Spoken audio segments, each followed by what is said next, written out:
Hey, everybody. I was up till 2 a.m. or so, final tabling the 5300 online WSOP event. It was a really fun event and really fun stream. Then I woke up at 6:30 a.m. or a little bit earlier, so I got about 4 hours of sleep, and that's not going to be enough for me to play another event today. So unless I nap, I'm probably just going to take the day off. However, if you're watching this, I probably did successfully nap, spoiler alert, and we'll be playing the 10K Dealer's Choice Day 2. But right now, I'm pleased with the final table. I'm pleased with the finish, and with the stream, it went great. And if I have to take the day off and work on other things, then so be it. But I hope I can rest up. I hope I can play the event. All right, so we successfully napped this time. 2.5, 3 hours of napping, which is great. I mean, it's still, 7 hours of sleep total, but that's enough, certainly. And getting it later in the day is great. So I decided to register for the 10K Dealer's Choice, and I'm on my way to Paris now. And the Dealer's Choice is a really fun event that I'm not particularly great at. I can play a lot of the games and have competence in a lot of areas, but most of the games that are chosen are limit games, and limit games are not my strong suit, with the exception of limit triple draw. So this is kind of a have fun, see if I can get lucky kind of tournament, whereas I don't know if I'm playing a PLO tournament, if I'm playing, like in the 25K heads up, I felt like I had a decent edge and will in like the PLOs. This one is like, let's see if I can run hot and make the final table and have some fun. And having fun is actually a big part of it. I really struggle with playing 9-hit no limit or 9-handed limit Omaha 8 or better. Stuff that's just very slow and boring. I get kind of out of line. Like, I just play too many hands. So Dealer's Choice, even though I don't know if it's 7 or 8 hand, I don't know what it is, but the game changes all the time, and it's just fun. And so it's a fun tournament. I like to play it. I haven't played it since, I haven't played any of these since pre-COVID. It's been a few years since I played the Dealer's Choice, but it's fun. So I'm looking forward to it. Last night was great. I streamed the online WSOP events. So I played the 500, the $500 buy-in and a $5,300 buy-in, and bubbled the 500 more or less. I was like 350th or 360th, 300 paid. But final table, the 5,300 got 6th for 52K. So that makes me currently up on the summer after my 25K loss and the 25K heads up, which is great. And also the stream went fantastic. I really had a good time. Everybody, probably not literally, I don't know literally everybody, but everybody in chat was great, and I had a great time streaming, and I think it was good for the channel too. YouTube can be slow going at times, but it seems like the channel's growing quite a bit in the past few weeks surrounding WSOP and the types of content I'm trying out now. So that's been awesome, and the stream definitely helped with that.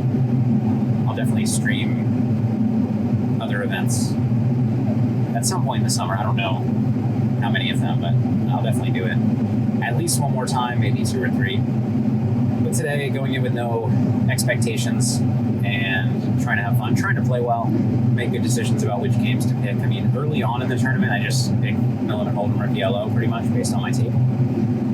And later on, it changes as you get short stacked or their ICM considerations. Certain games lend themselves well to those things, but for the most part, I'm just picking the big bet games. And you have to make a real effort, or at least I do, and I've noticed this in a lot of other players as well. When you're playing a mixed game and you very clearly have a best game where you are, let's say, the best at the table or one of the top 2 best at the table, it's very easy to get super out of line and play a bunch of hands that you shouldn't play.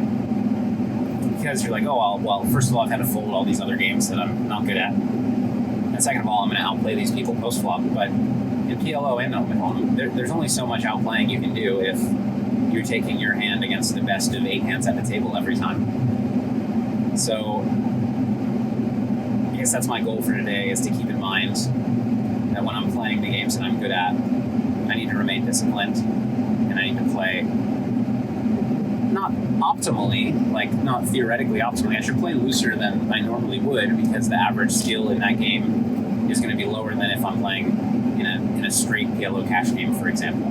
Because while a lot of these players are great players, I think the majority are proficient mostly in limit games and obviously know how to play the other games. But so anyways, I do think I should play looser than I should, but my goal is to not take it too far. So goals for today: have fun, not be too out of line in the games that I'm good at.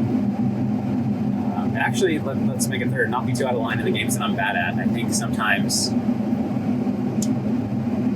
either I play hands that someone more skilled in this game could normally play, but I couldn't, or I just don't know any better and I err on the side of too loose because it's fun to get involved. And I think obviously when you're at a disadvantage in a game that you're not familiar with, always err on the side of being too tight.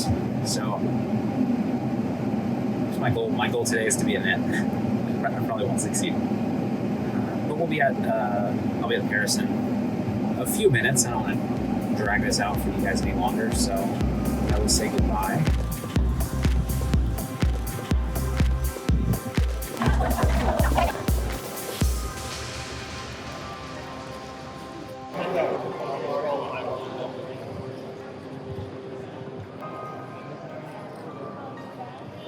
Look at my camera. Yes.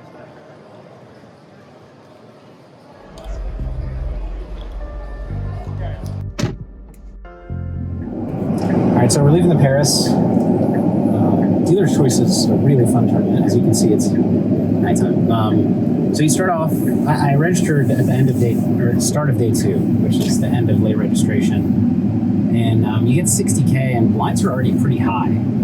You're playing 2K, 4K limits. Blinds are 1K, 2K for the big bet games. I believe that's what it was right off the bat. So I won a big pot early in Big O, which is 5-card pot limit Omaha, high-low, 8 or better. Where I opened button with ace queen 10 8 3 double suited, and Greg Mueller defended big blind. Flop was 10-9 deuce.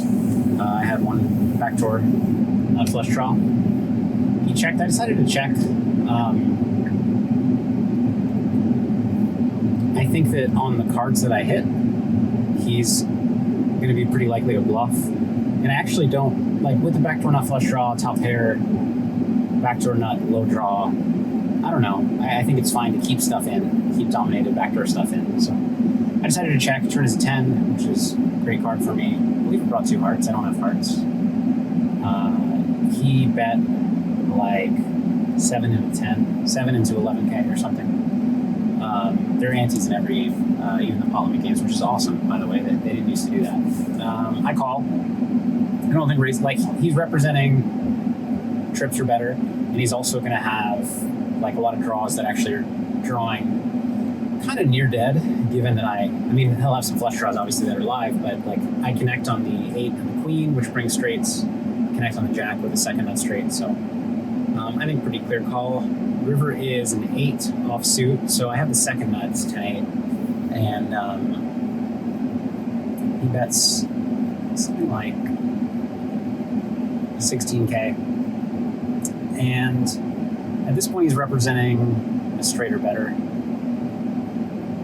and probably second nut straight or better. I don't know if you bet third, maybe you would bet third nut straight, maybe not that big, I don't know. It does look like I have some open pairs quite often, but I shove for 30-something thousand more. He ends up folding. He said he made a big fold, which I assume was worse than my hand, given mine was second. That certainly wasn't better than mine. So nice fold, Greg. And chipped up in a couple other pots, and then I was up to a little over 100K. I had a hand where I defended the big blind. This is no limit hold'em. Cut off open, I have queen jack of clubs. I just call. I mean, again, I'm defending for 5K. I don't want to 3-bet to 20K and get shoved on. I don't know. I call. Flop huge, queen jack 4, rainbow. I have backdoor flush draw, whatever. Check. He bets 7. Right? No, he bets 4. I just call. Turn is an offsuit 5, so it's still rainbow. Check. He bets 21, maybe he bet 5 or 6 on the flop. He bet 21 on the turn. I just call because at this point he's representing. I mean, yes, sometimes he should have queen 9 that's going to check river, but he's mostly representing king queen plus that's going to bet most rivers, and he was an aggressive player that picked no limit, so I think he's going to bluff the river more than a lot of the players in this field would have. So I just check call, and river brings a deuce. I check, he shoves for 60 something. I call, obviously, he has ace queen. So pretty early on, I go from 60K to 200K. I played a ton more hands after that, and a lot of reasonably interesting ones, but I kind of hovered around 200K most of the day. So I think I got up as high as 270 and as low as 150, and then back and forth a lot. I went to dinner break with 240K. And at this point, there are 25 players left and 19 cash. Average stack is 300K, so a little over 300K. So a pretty good chance. I mean, I'm a favorite, certainly, to make money. I played a big pot in stud high-low regular. Stud high-low regular, which is, it's 7-card stud high-low, but there's no qualifier for low. So whatever the lowest 5-card hand is wins, even if it's not 8 or better. Usually people play stud 8 or better. So there's an early position open with a 6. I just call with the deuce next to the bring-in. The bring-in has a jack, so the bring-in's right. The 6 open is just me, so I should be 3-betting a lot of hands, I think, here that continue, but I don't know. I had a kind of bad hand that still wanted to play. I had an 8-6, so deuce 8-6 off. As far as strategy in this game, you kind of play it like Raz, because the lowest hand is going to get half the pot and then can be free rolling for high. But still, I don't know, if I have any ace, if I have any straight draw or something, I would probably, then I would 3-bet or 2-bet, whatever. But anyways, I call, and the bring-in defends with the jack. On 4th Street, I catch a 4. The jack catches a suited queen, so he has queen jack of hearts. And the deuce catches a king offsuit. I bet, they both call.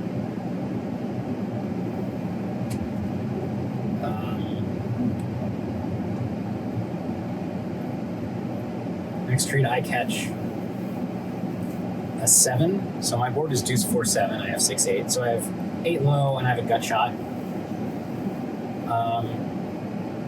Queen jack of hearts catches an offsuit 6. The deuce king catches an ace, which I think brings a flush, brings 2 spades. Check to me, I bet, or I think I'm first. I bet, call. Ace king 6 raises, and he's got 2 more bets left. And I think he probably has aces here, probably paired his ace. And I want to keep in queen. So I'm trying to think, like, do these guys have backdoor low draws that I want to get out, or does it kind of not? Do I want to keep everybody in? So I decide to just call, keep in the queen jack. Queen jack calls. I catch a 10, so I have a double gut shot with my low. Queen jack catches an offsuit 7, so queen jack of hearts 7-6 off. Deuce king ace catches a 6 king ace. Sorry, 6 king ace catches a 9. I decided to check. He's got like 2 bets left. I wasn't sure if I should lead or I should check. See, and I think maybe I should have bet. It's kind of inconsequential. What ended up happening was actually good. So I check. Queen jack checks. 6 king ace 9 bets, and he bets 20k. He has 12k behind, and I'm thinking, so I can only get like 12k more, and well, basically, if he has aces, then I'm free rolling, and I want to keep this player in. But if he doesn't have aces, if he has a low, like a 9 low with ace high, and he was trying to get this queen jack guy out of the pot, then I would also like to get queen jack out of the pot, because even though I have the best low and I'm behind, ace king for high, if I get him out of the pot, I can scoop on him if I pair, because with my 8 low and then any pair that beats ace high. So I raise. He takes a long time. He ends up folding. Call, and he actually does have ace king high. So he's got ace king 9-6 5 reduce, ace king 9-6 5, I think. So I can win with any pair. So I'm winning the low, he's winning the high right now. He can win low with an 8 or lower if I don't improve, and then scoop if I brick. I'm winning low now. I can win high with any pair if he bricks, or the 9 for the straight, or the 5 for the straight. So I'm pretty sure I'm an decent equity favorite here. I break, I catch a king, and he catches a 3 for low, so he actually scoops me. And that ended up being, how many bets went in? I don't know, it's 300k pot almost. And that left me with a little over 100k.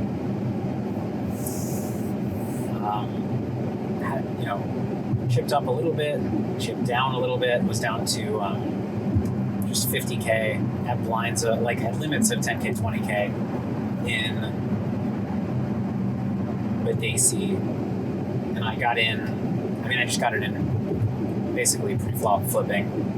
And got scooped. I think I might have made a drawing mistake, but it's a small EV difference and very few chips. So I went out in 23rd, and there was a 50k no limit today that I was thinking I might hop in if I busted out of this early, but after playing and busting late and bubbling, I felt kind of discouraged, so I didn't want to go hop into the 50k. So I'm going to take, it's 11 something p.m. I'm going to take the rest of the night off. I'm going to go to sleep.